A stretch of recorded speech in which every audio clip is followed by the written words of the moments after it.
마태복음 10장 24절부터 33절까지 함께 교독하도록 하겠습니다. 제자가 그 선생보다 또는 종이 그 상전보다 높지 못하나니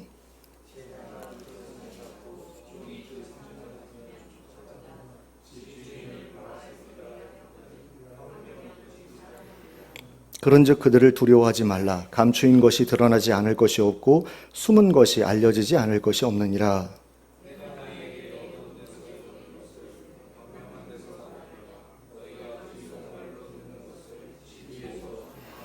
몸은 죽여도 영혼은 능히 죽이지 못하는 자들을 두려워하지 말고 오직 몸과 영혼을 능히 지옥에 멸하실 수 있는 이를 두려워하라.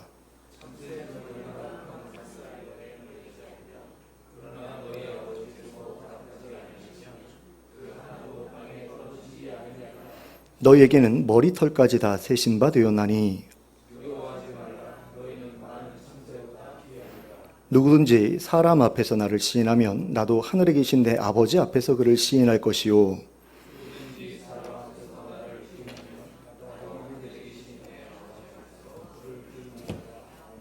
아멘. 기독교인들의 착각 가운데 가장 흔한 착각이 무엇이냐라고 했을 때 예수님을 믿으면 복을 받게 된다. 근데 그 복은 무슨 복이냐? 하는 일마다 잘 되고 어려운 일이 전혀 찾아오지 않는다. 그게 이제 하나님이 주시는 복이다. 예수 잘 믿을 때 받는 복이다. 이렇게 생각하는 사람들이 굉장히 많은데요. 이게 사실 착각이다라는 거죠.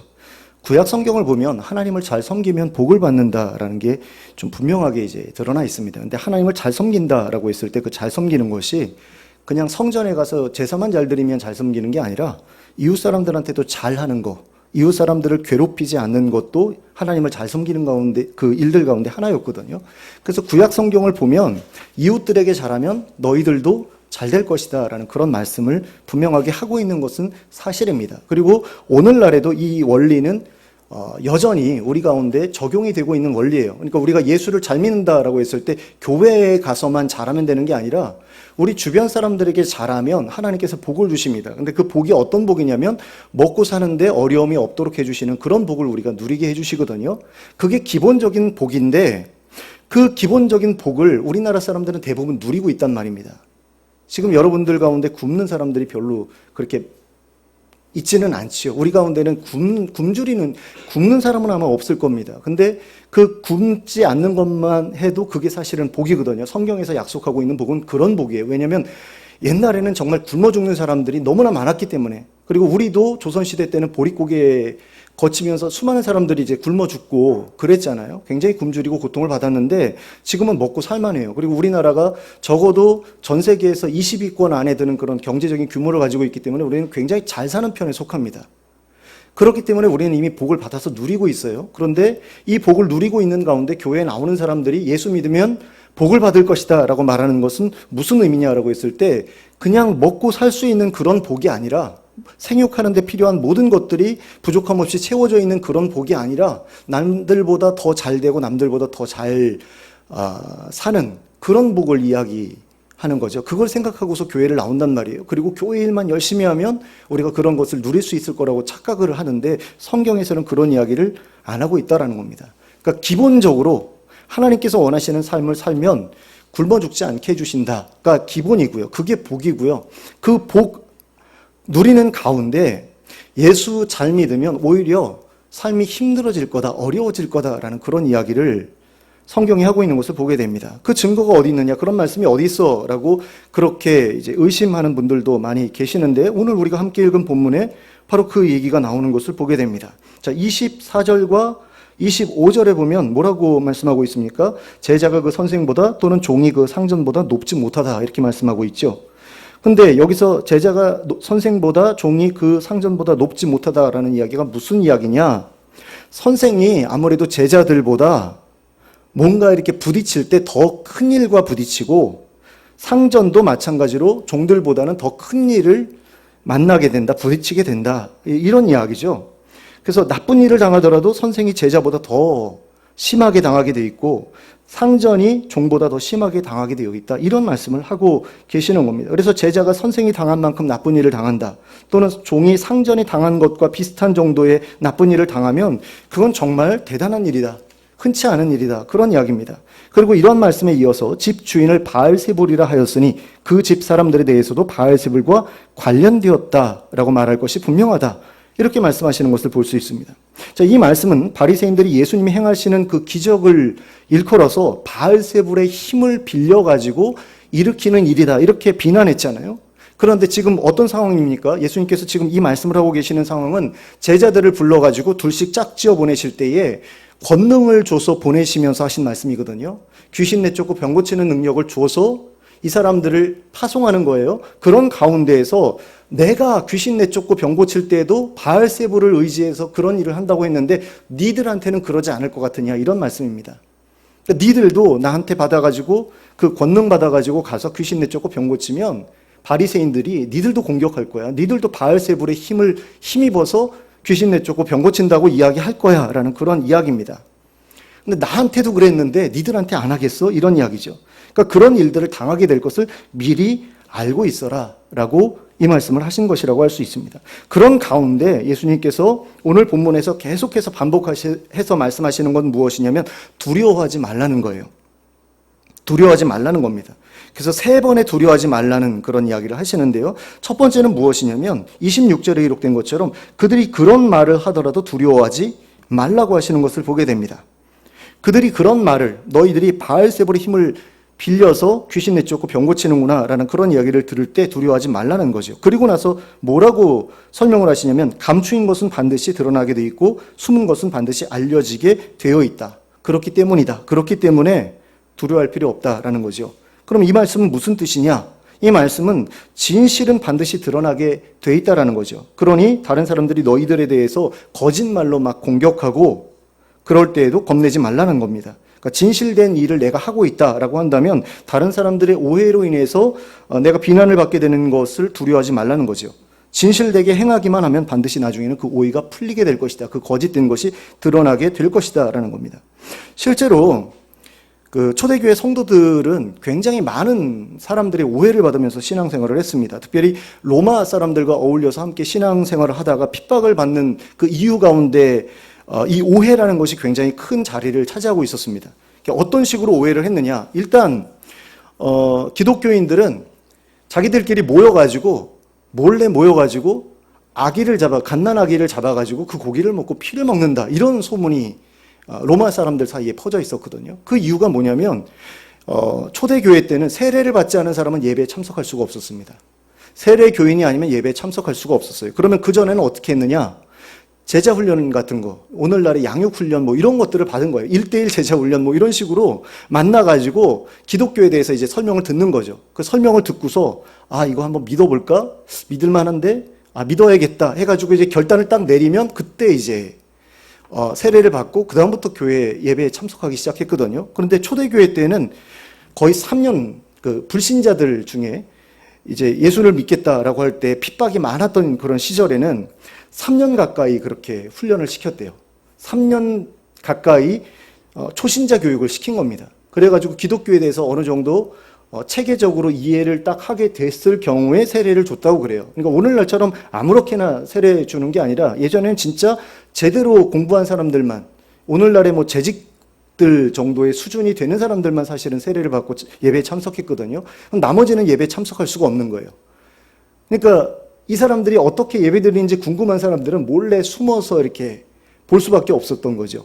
그런 가운데 보니까 뭔가 이렇게 하얀 것들이 왔다 갔다 하고 이제 입에 들어가고 그다음에 빨간 물을 마시는데 저게 뭔지 정확하게 알 수도 없고, 근데 그러다 보니까 이게 아기를 잡아먹는다라는 그런 식으로 소문이 난 거예요.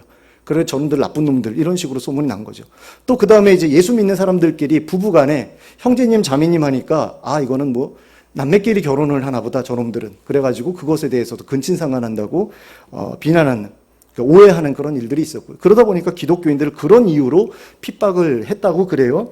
그런 가운데 무수한 사람들이 잡혀 죽기도 하고 뭐 그런 식으로 이제 오해를 받았는데, 나중에는 어떻게 됩니까? 그런 오해들이 점점 이제 풀려나가죠. 하나씩 풀려나가고 나중에는 그리스도인들이 로마 사람들보다도 더 도덕적으로나 윤리적으로 더 높은 수준의 그런 삶을 살아가고 있다라는 사실을 로마인들이 인정하게 되죠. 그래가지고 그런 사람들을 그 더 좋아하고 그 며느리감을 구하거나 이렇게 사위감을 구할 때도 기독교인 중에서 이제 선택하는 그런 일들이 많이 생겨났다라는 그런 이야기도 있습니다. 근데 뭐 역사적으로 이게 분명한 사실이다라기보다는 그런 이야기들이 있다 정도인데요. 그런 거죠. 로마 사람들은 굉장히 성적으로 문란한 사람들이었거든요. 그런데 결혼할 때는 자기는 문란하더라도 내 색시만큼은 좀 깨끗했으면 좋겠다라는 생각을 하잖아요. 내 남편만큼은 좀 깨끗했으면 좋겠다라는 생각을 하고 나만 바라봤으면 좋겠다라고 생각을 하니까 기독교인들은 그렇게 성적으로 문란하지 않더라.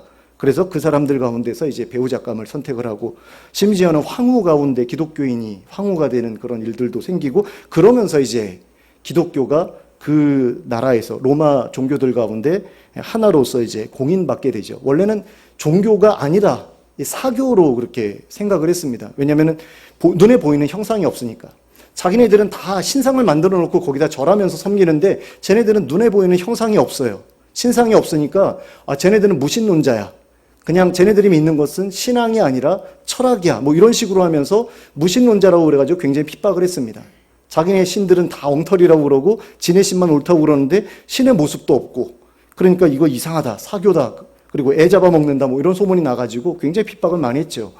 근데 나중에는 로마의 공인 종교가 되고 그 다음에는 나중에는 이제 국교까지 되거든요. 근데 국교가 된 다음에는 굉장히 많이 타락을 했기 때문에 국교가 된 것이 좋은 일이다라고 보기는 어렵습니다만은 어쨌든 그 로마 종교의 하나로서 공인을 받게 된 데에는 기독교인들이 굉장히 도덕적이고 윤리적인 삶을 살았다라는 것이 그 기반이 되어 있다라는 거죠.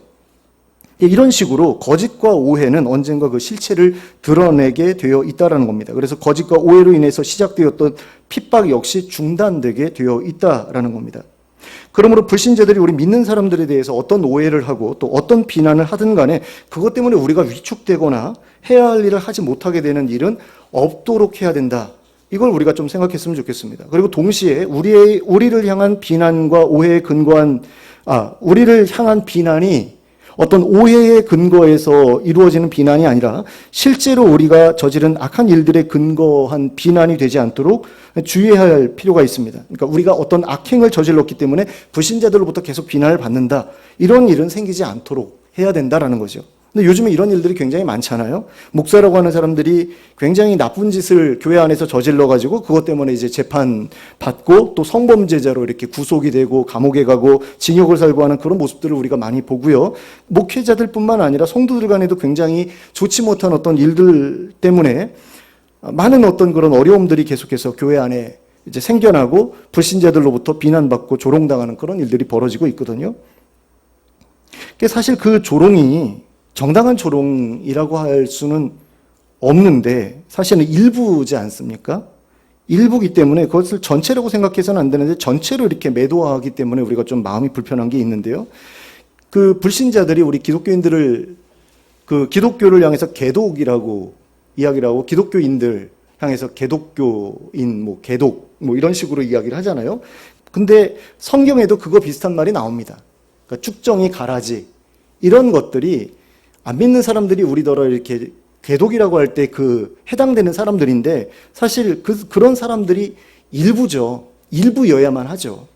근데 오늘날에 보면은 기독교인이라고 말하는 사람들 대부분이 쭉정이처럼 보이고 가라지처럼 보이니까 불신자들 보기에 그러니까 기독교인들 전체를 일컬어서 개독이라고 이야기하는 그런 일들까지 벌어지고 있다라고 할 때 우리가 이것에 대해서 굉장히 통탄해야만 하고 이런 일들이 더 이상 벌어지지 않도록 한국 교회에 뭔가 변화가 일어날 것을 위해서 계속해서 우리가 좀 힘써야 되지 않겠는가라는 생각을 해봅니다. 그러니까 그거 잘못됐다라는 것들에 대해서 분명하게 우리가 목소리를 좀 높이고 그리고 그런 것들을 어떤 사람들은 계속해서 숨기거든요. 교회의 허물을 자꾸 드러내면 그것 때문에 전도가 안 된다라는 거죠. 근데 문제는 뭐냐면요. 드러내지 않으면 정화되지가 않습니다. 깨끗해지지가 않아요. 여러분들 암이 있는데 암을 그냥 내버려 두면 그리고 암 걸린 것에 대해서 이야기도 안 하고 치료도 안 받고 그러면 계속 썩어 들어가잖아요. 교회도 마찬가지거든요. 교회에 어떤 암적인 그런 어떤 요소들이 있다라고 할 때 그것은 드러내야 되거든요. 수술을 받아서 드러내야지 그게 아프더라도 째느라고 아픈 일들이 생기더라도 결국에는 치료가 될 수 있는데 그런 일들을 하지 말자고 하는 사람들이 있어요. 그게 마치 은혜인 것처럼. 근데 그거 아니거든요. 예수님께서는 뭐라고 말씀을 하시느냐? 비판하지 말라, 비판을 받지 아니하려거든. 그런데 그 뒤에 뭐라고 말씀을 하시냐면 너희 눈에 들보가 있는데 그건 못 보고 남의 눈에 있는 가시에 대해서만 자꾸 뭐라고 하는데 그러지 마라 말씀하신 다음에 먼저 들보를 빼고 그 다음에 남의 가시를 빼주라고 이야기를 하거든요. 근데 들보를 빼내기 위해서 먼저 나부터 수술을 받아야 되는 거죠. 내 안에 들보가 있다. 내 눈 안에 들보가 있다는 걸 인정을 하고 수술해서 빼내고 그 다음에 남의 눈에 있는 티끌도 빼내줘야 되는 거죠. 그거 그냥 넣고 살라는 이야기가 아니잖아요. 예수님 말씀이. 근데 많이 착각을 해요. 그거 넣고 살아도 된다. 그게 있기 때문에 남들의 그 티에 대해서 말하면 안 된다. 이런 식으로 사람들이 생각을 하는데 그게 아니거든요. 네 들보 빼고 그 다음에 남들의 티를 빼줘라. 남들 티 빼주고 싶으냐? 그럼 먼저 들보부터 빼라는 거죠. 어쨌든 둘 다 빼라는 거지 빼지 말라는 그런 말씀이 아닙니다. 근데 앞에서 이제 비판하지 말라라고 하셨기 때문에 근데 그 비판이라는 게 비판받지 않으려면 비판하지 말라는 거거든요. 그러면서 예수님께서는 계속 비판을 하셨어요. 여러분들이 그걸 생각하셔야 됩니다. 근데 참 재밌는 게요. 저나 어떤 목사님들이 한국교회 잘못된 부분에 대해서 비판을 하잖아요. 그러면 비판을 하지 말랬다라고 그러면서 밑에 댓글이 달려요. 근데 그것도 비판 아닙니까? 저에 대한. 그죠? 비판하지 말라고 했는데 왜 비판하십니까? 그러면서 저를 비판하는 거거든요. 그러니까 비판하지 말라는 게 아니에요. 비판 받고 싶지 않으면 비판하지 말라는 거죠. 그리고 그럼에도 불구하고 비판을 하고 싶으면 네가 비판받지 않도록 먼저 잘하라는 그런 이야기입니다. 근데 이걸 우리가 좀 아셔야 됩니다. 우리 안에 있는 문제가 있을 때 그것을 드러내지 않는 게 능사는 아니에요. 하나님이 원하시는 것도 아니고요. 드러내고 째내고 그 다음에 아프지만 그 일을 거쳐서 더 이상 그런 일들이 재발되지 않도록 하는 그런 일들을 우리가 해야 된다는 거죠. 그래서 아나베프티스트들 가운데 아미쉬 쪽이라고 알고 있는데 굉장히 유명한 학자가 있어요. 요더라는 학자가 있습니다. 학적으로 굉장히 깊이 있는 사람인데 이 사람이 그 교회 안에서 여성들에게 성범죄를 저지른 거예요. 근데 그게 이제 은폐되어 있다가 나중에 발각이 됐거든요. 그랬더니 교단에서 그걸 나서가지고 거기에 대해서 아예 진짜 요즘에 검사들이 그 조국 가족들 그 털듯이 턴 거예요. 요더의 모든 성범죄에 대해서 다 털어가지고 그것에 대해서 사과하고 그 다음에 그걸 바로잡기 위해서 굉장히 많은 노력을 합니다. 그런 모습들이 사실은 우리들한테 있어야 되거든요. 근데 우리 교단 같은 경우는 아직도 그런 범죄자들에 대해서 그냥 넘어가는 편이에요. 그래서 좀 부끄러운 부분들이 아직도 있습니다. 성범죄가 있었다라고 이야기를 하는데도 교단에서 아무런 그 치리도 하지 않는 그런 모습을 보면 굉장히 부끄럽죠. 근데 이런 부분들에 대해서 우리가 더 이상 교회 안에 이런 일이 일어나지 않도록 그리고 나 자신을 통해서도 그 비난받는 그런 짓을 해가지고 교회가 욕을 먹게 되는 그런 일들이 하지 않도록 우리가 좀 주의해야만 하겠습니다. 그 다음에 이제 예수님께서 두려워하지 말라고 하실 때에 26절에 기록된 것처럼 너희의 몸은 죽일 수 있을지 몰라도 영혼은 죽일 수 없는 사람들을 두려워하지 말라고 말씀하시는 것을 볼 수 있습니다. 그리고 오직 몸과 영혼 모두를 능히 지옥에 던져 멸하실 수 있으신 하나님만 두려워하라 이렇게 말씀을 하시거든요.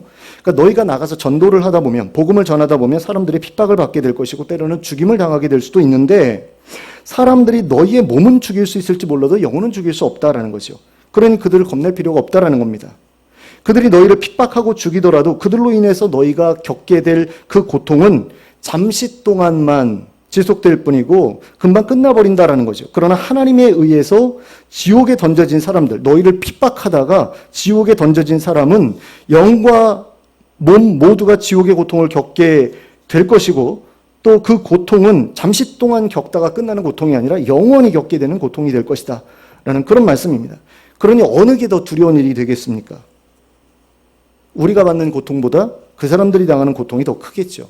그 사람들이 우리를 괴롭혀서 우리가 괴롭다라고 할지라도 그거는 잠시 동안 겪고 끝날 일이다라는 겁니다. 그러나 그들은 영원히 그보다 더 극심한 고통을 받게 될 것이다라는 거죠. 그러니 우리가 받는 그 작은 그런 고통 때문에 두려워할 필요가 없다. 그리고 핍박에 굴복하지 말아라. 끝까지 하나님 편에 서라라는 거죠.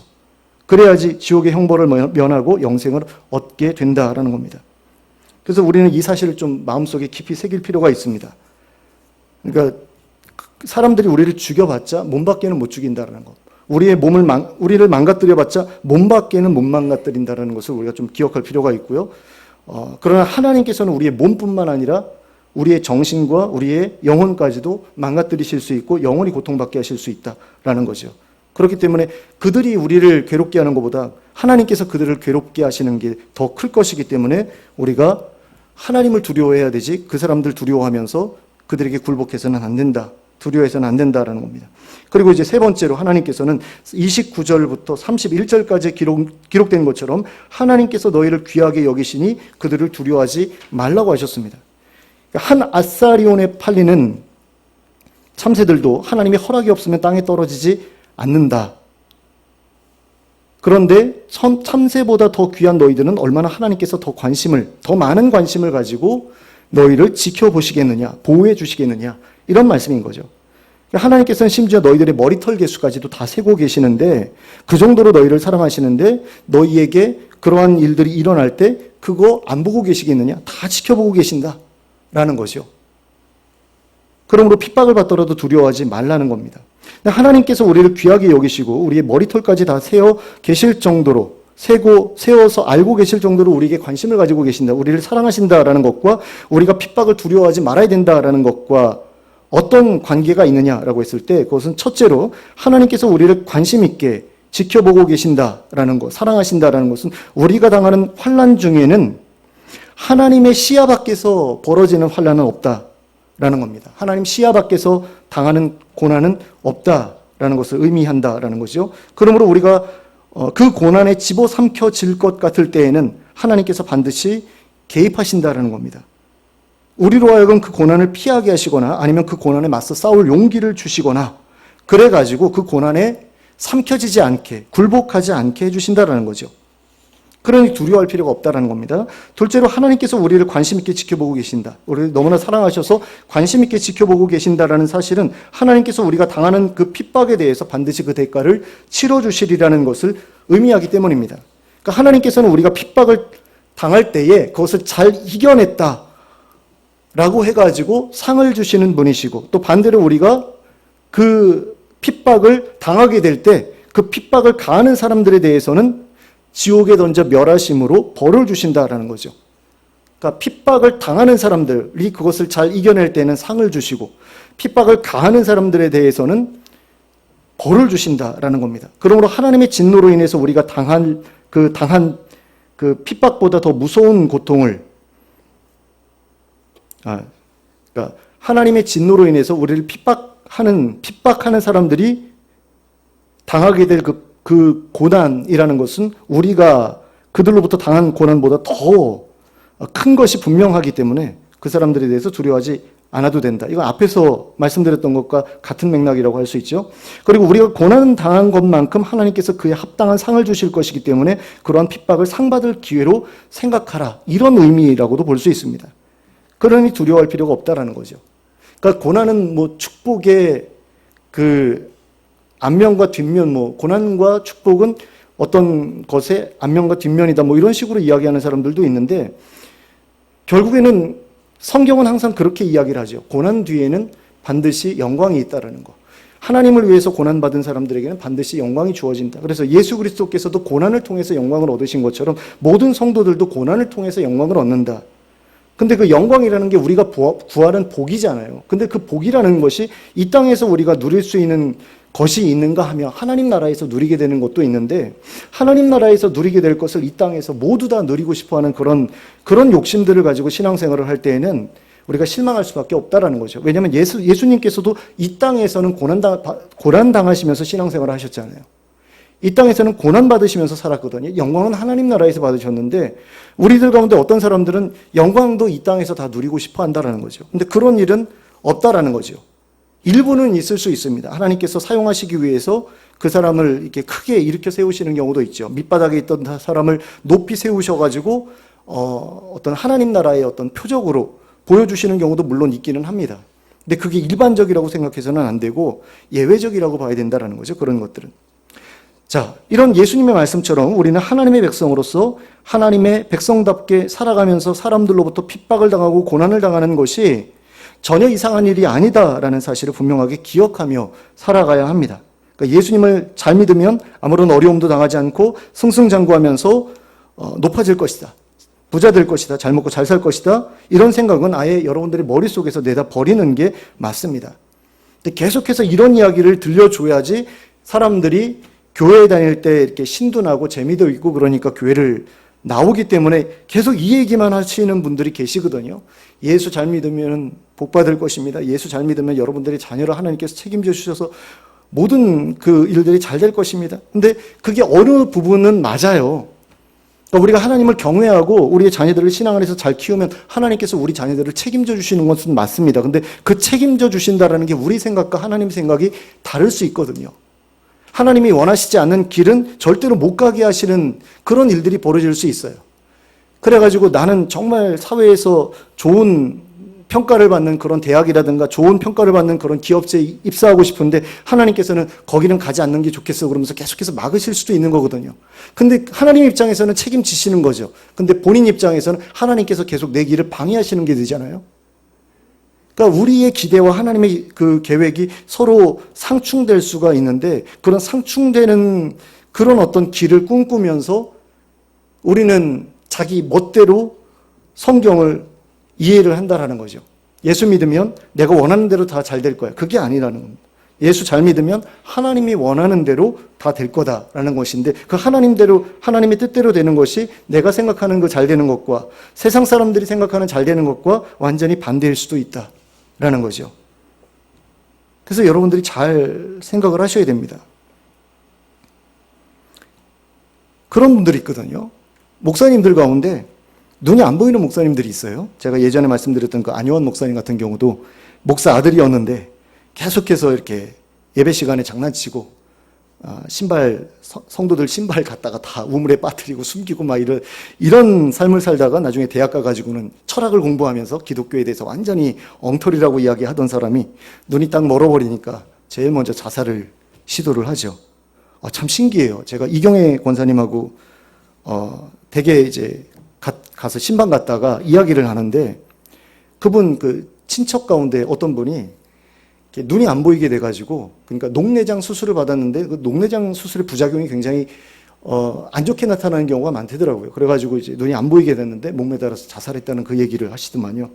그러니까 눈이 안 보이게 되는 사람들 중에 자살한 사람들이 굉장히 많은 것 같아요. 뭐 귀가 안 들려가지고 자살한 사람들은 별로 제가 모르거든요. 들어본 기억이 없는 것 같아요. 베토벤 같은 경우도 자살 시도를 했는지 안 했는지 모르겠는데 어쨌든 눈이 안 보이는 사람들 가운데 그 자살 시도를 많이 하잖아요. 근데 그 안요한 목사님이 처음에는 그렇게 자살 시도를 했지만 나중에 이제 하나님께로 돌아와가지고 신학을 공부하고 목사가 되고 그 다음에 자기가 눈먼 것에 대해서 굉장히 긍정적으로 이야기를 하거든요. 하나님께서 나를 사랑하셔서 복을 주셨다. 근데 여러분들 그게 복 같아요? 여러분들의 자녀들이 그런 복 받기를 여러분들 원하시나요? 아니죠.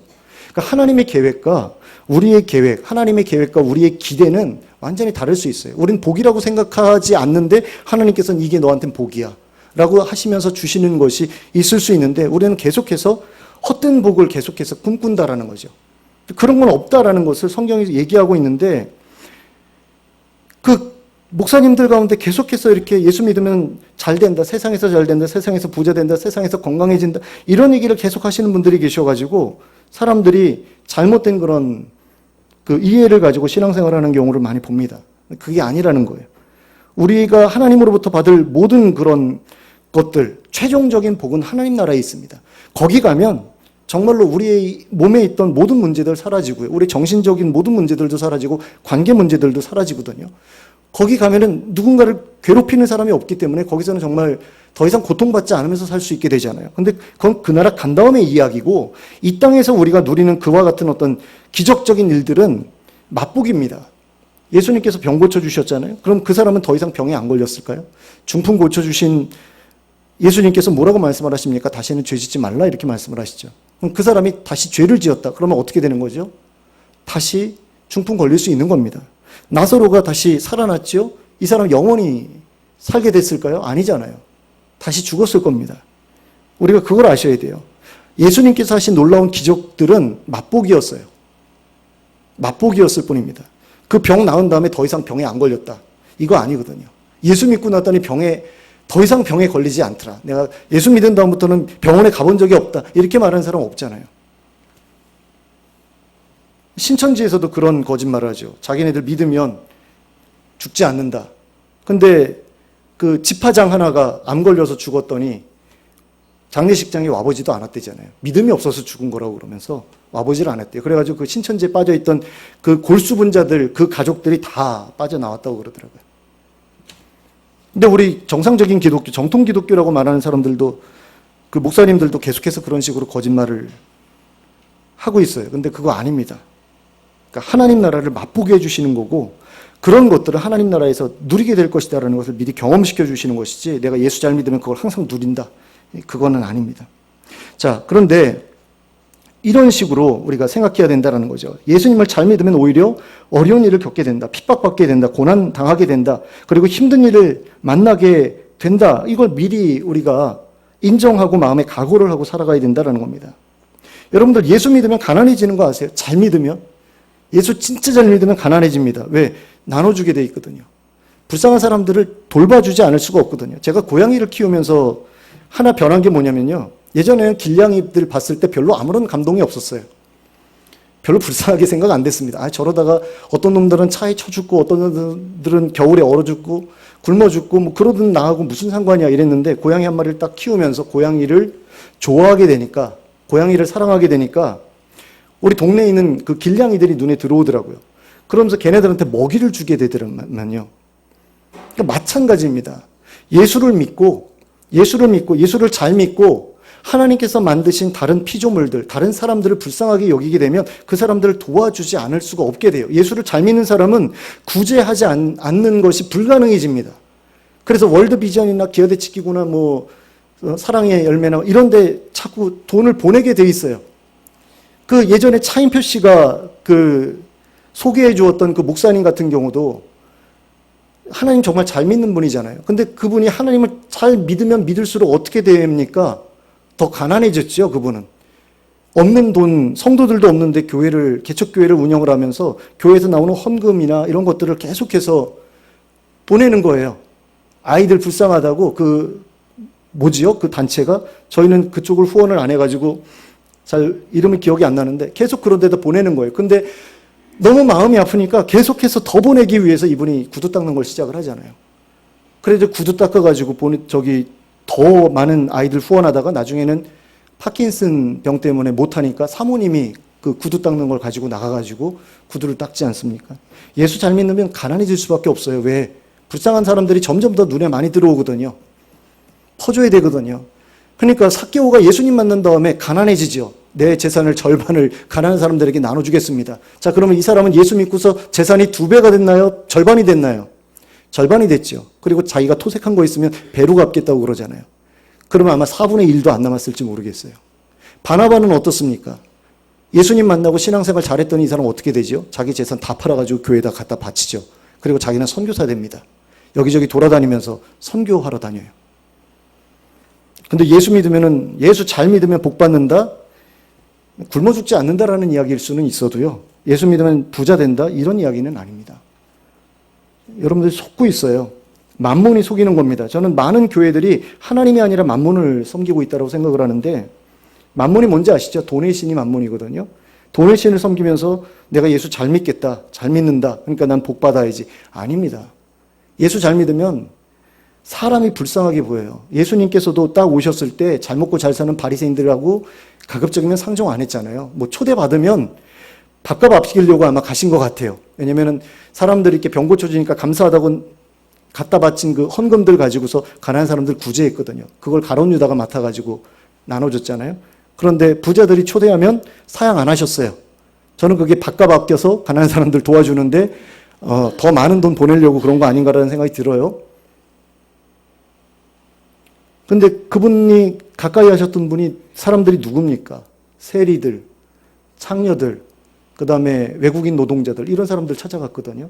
예수 잘 믿으면 그런 사람들 도와주게 돼 있습니다. 그런 사람들 찾아가게 돼 있고, 우리가 교회에서 신앙생활 열심히 하지만 아직까지도 우리 주변에 있는 뭐 노숙자라든가 아니면 그 외국인 노동자들이라든가 이런 사람들에 대해서 신경 안 쓰는 건 뭐냐면 우리가 예수를 잘 못 믿고 있다는 이야기입니다. 예수님 어떤 분인지 잘 모르기 때문이다라는 거죠. 그분이 이 땅에 오셔서 무슨 일 하셨는지 우리가 잘 모르기 때문에 전혀 그분하고 닮지 않은 그런 삶을 우리가 여전히 살아가고 있다라는 겁니다. 자, 그런 가운데 예수 믿으면, 잘 믿으면 더 힘들어진다는 것을 우리가 알고 살아갈 때 무슨 일을 우리가 할 수 있게 되냐? 하나님께서 우리에게 맡겨주신 그 일들을 제대로 감당할 수 있게 된다는 거죠. 그럼 우리에게 맡겨주신 그 사명이 무엇이냐라고 했을 때 오늘 본문에서는 뭐라고 이야기를 하고 있습니까? 27절에서 말하고 있는 것처럼 예수님께서 제자들에게 말씀해 주셨던 그 사실을 사람들 앞에서 공개적으로 전파하는 그런 일이다라는 거죠. 당시에는 예수님께서 사람들을 가르치실 때요, 비유로 말씀을 하셨습니다. 그리고 제자들에게만 그 비유의 의미를 설명해 주셨어요. 왜 그러셨죠? 제자들만 알아들으라고. 그럼 왜 제자들만 알아듣게 하셨습니까? 제자들 아닌 사람들이 알아듣게 되면 문제가 생기니까요. 어떤 문제가 생기죠? 예수님에 대해서 극심한 핍박이 시작될 것이 분명했기 때문에 예수 잘 믿는 사람들에게만, 자기를 따라다니는 그 제자들에게만 그 비유의 의미를 설명해 주셨고 나머지는 못 알아듣게 하셨어요. 왜냐하면 제자들을 키워야 되잖아요. 근데 제자들도 키우지 못하고 자기가 죽으면 어떻게 됩니까? 그러면 자신의 가르침이 제자들을 통해서 전 세계에 퍼질 수가 없게 되죠. 그러니까 일단은 처음에는 숨기셨어요. 그런데 제자들을 충분히 양육하시고서 파송할 때가 되니까 뭐라고 말씀을 하십니까? 27절에서 사람들 앞에서 공개적으로 얘기해라. 내가 어두운 데서 너희들한테 가르쳐줬던 이야기, 내가 너희들한테만 몰래 설명해줬던 그 비유들, 이런 것들까지도 이제는 너희는 가르쳐도 된다. 왜? 이제는 예수님 죽을 때가 됐으니까 니들이 그렇게 전하고 다녀도 문제 없다라는 거죠. 나 죽어도 된다라는 거예요. 니들 키워놨으니까 난 죽어도 돼. 그러니까 이제는 공개적으로 이야기를 해도 된다. 그래서 공개적으로 선포하라고 그렇게 말씀을 하신 겁니다. 그런데 예수님께서는 제자들에게 그 사람들 앞에서 공개적으로 전파하라고 명령하신 그 내용은 과연 무엇이냐라고 했을 때 그것이 무엇인지를 32절과 33절을 통해서 우리가 알 수 있게 됩니다. 누구든지 사람 앞에서 나를 시인하면 나도 하늘에 계신 내 아버지 앞에서 그를 시인할 것이고 누구든지 사람 앞에서 나를 부인하면 나도 하늘에 계신 내 아버지 앞에서 그를 부인할 것이다. 그러면 제자들이 시인해야 될 그 내용은 뭐죠? 예수님이죠. 예수님을 시인하라고 이야기를 하거든요. 그럼 예수님을 시인한다라는 것은 뭐냐? 내가 예수 믿는다라고 시인하라는 이야기도 되지만 예수님이 하나님의 아들이다라는 것을 시인하는 것도 됩니다. 근데 이것을 시인하게 될 경우에는 핍박을 받을 수밖에 없죠. 왜? 유대인들은 하나님에 대해서 굉장히 극진하게 생각을 하다 보니까 사람인 예수님이, 사람의 모습을 하고 있는 예수님이 내가 하나님의 아들이야 그러면 예수님을 죽이려 들 것이 분명하거든요. 그리고 그렇게 말하는 제자들도 죽이려고 할 것이 분명하죠. 그런데 예수님 뭐라고 말씀하시냐면 사람들 앞에서 그렇게 나를 시인하기를 두려워하지 말고 하라고 말씀을 하시는 겁니다. 그래서 예수님께서 자신에 대한 어떤 사실을 사람들 앞에서 시인하고 사람들 앞에서 전파하라고 하신 것이냐? 바로 예수님이 제자들에게 말씀해 주신 것처럼 예수님 자신이 하나님의 아들이라는 것과 하나님께서 보내신 그리스도라는 것과 새로운 이스라엘의 왕이시라는 것, 이것을 사람들 앞에서 시인하고 전파하라. 이렇게 지금 말씀을 하신 겁니다. 그래서 그와 같은 사실을 우리가 시인하고 전파를 하게 될 때 우리도 어떻게 된다? 하나님 나라에 들어가서 하나님 앞에 딱 서게 될 때에 예수님께서 우리를 보증해 주신다라는 거죠. 얘는 내 백성이 맞습니다. 얘는 하나님 나라 백성이 맞습니다라고 우리를 시인하고 우리를 보증해 주실 거라는 거예요. 우리가 하나님 나라 백성이라는 것을 시인해 주실 거라는 겁니다. 근데 만약에 우리가 사람들 앞에서 나 예수 안 믿어라고 이야기를 하든가 아니면 예수님은 하나님의 아들이 아닌 것 같아 또는 그리스도가 아닌 것 같아 그 다음에 새로운 나라의 왕이 아니신 것 같아 뭐 이런 식으로 이야기를 한다. 그것에 대해서 침묵하고 입 다물고 산다라고 한다면 예수님께서도 우리가 하나님 앞에 서서 하나님 나라로 들어갈 것인가 말 것인가 하나님께서 들여보내실 것인가 말 것인가를 결정하는 데 있어서 우리의 보증이 되어주시지 않을 것이다라는 거죠. 우리를 절대로 자기 백성으로 인정 안 해주실 것이다라는 겁니다.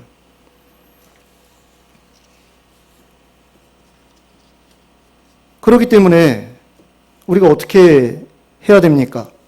아까 말씀드린 것처럼 핍박받는 것을 두려워하지 말아야 되죠. 핍박당하는 것을 당연한 것이라고 생각해야 되고 예수 믿으면 편안하게 살 수 있을 것이다 라는 생각을 미리 좀 버려야 합니다. 그리고 예수님이 하나님의 아들이라는 사실 그리고 예수님이 그리스도라는 사실에 대해서 사람들 앞에서 시인하고 전파할 수 있어야 된다라는 거죠. 근데 우리가 지금까지 그런 일들을 얼마나 잘 감당해 왔는가 한번 여러분들이 생각해 보셨으면 좋겠습니다. 예수님에 대해서 여러분들이 사람들 앞에서 이야기라도 좀 꺼내면서 살아왔는가. 특히 친한 사람들. 저는 그렇습니다. 제가 모르는 사람들 앞에서 복음 전하는 것이 저는 굉장히 부담스러워요. 좀 힘듭니다. 제가 좀 그 트라우마 같은 게 있어가지고 모르는 사람들, 저 사람이 어떤 사람인지 모르는데 내가 가서 복음을 전하는 것에 대해서 두려움이 있어요. 왜냐하면 저 사람이 난동을 부릴 수도 있거든요. 듣기 싫다는데 왜 그러냐고 그러면서 저를 굉장히 창피하게 할 수도 있거든요. 근데 제가 그게 너무 싫은 거예요. 근데 적어도 저하고 어느 정도 이제 관계가 있고 저 사람이 어떤 사람인지 알고 인사 정도 하고 지내고 그런 사람들한테는 제가 복음을 전하는데 두려움은 없습니다.